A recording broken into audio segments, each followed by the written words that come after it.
Dans cette vidéo, nous allons voir comment créer et utiliser une variable dans Scratch. Alors tout d'abord, comment créer une variable? Et qu'est-ce qu'une variable? Une variable, c'est donner donc un nom à une valeur qui peut varier, d'où le nom de variable. Pour cela, nous allons utiliser l'onglet Variables et nous allons faire Créer une variable. Il nous demande le nom de notre variable. On peut mettre ce que l'on veut. Par exemple, on peut appeler notre variable A.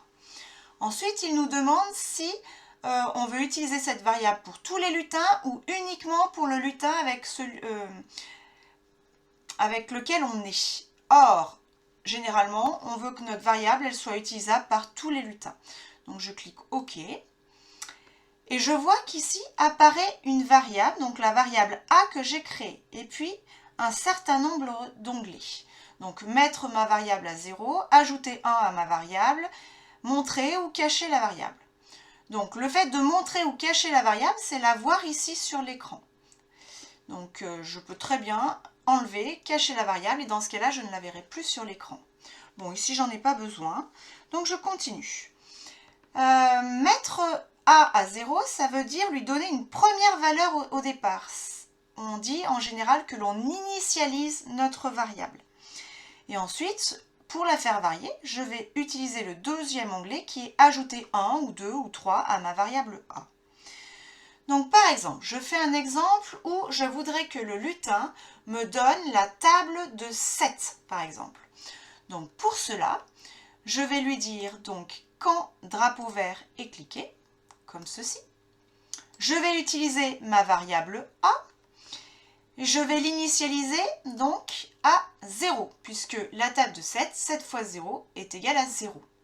Et ensuite, donc si je regarde le lutin, je veux qu'il me dise donc le premier nombre de ma table, à savoir 0. Donc je ne vais pas lui dire de dire bonjour, je vais lui dire de me donner la variable. Donc dire A pendant, je vais mettre une seconde.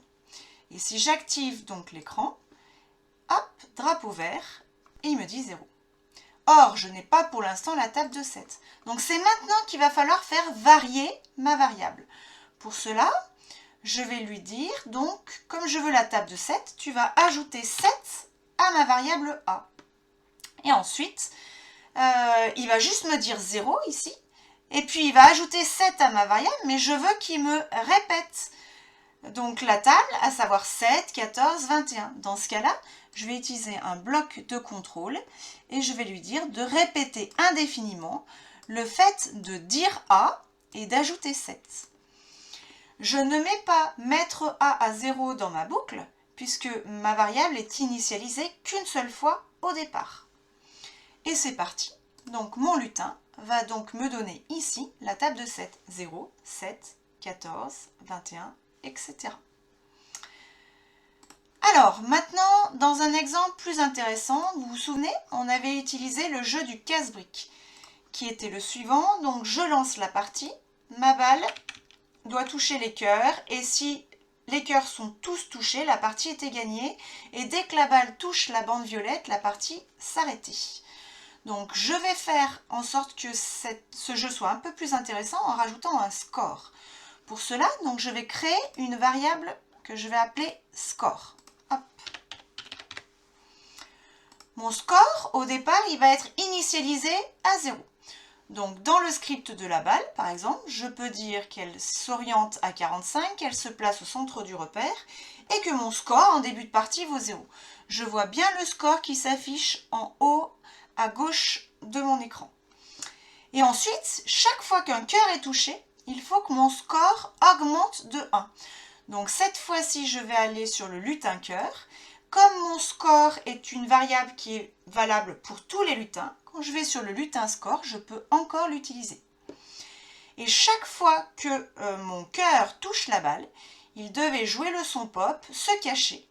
Et bien maintenant, je vais rajouter quelque chose. Je vais lui dire que le score, il va augmenter de 1. Si je fais ça, ça ne va marcher que pour le premier cœur. Donc il faut que je pense à rajouter 1 à mon score chaque fois qu'un cœur est touché. Donc pour tous les cœurs, ajouter 1 à score pour le deuxième cœur et ajouter 1 à score pour le troisième cœur. Et c'est parti, je peux lancer ma partie. Donc au départ, mon score est à 0, c'est normal. Et dès qu'un cœur est touché, le score augmente de 1. Et ici, les 3 cœurs ont été touchés, donc le score est de 3. Et voilà. Donc c'est terminé maintenant pour cette vidéo. À vous de jouer!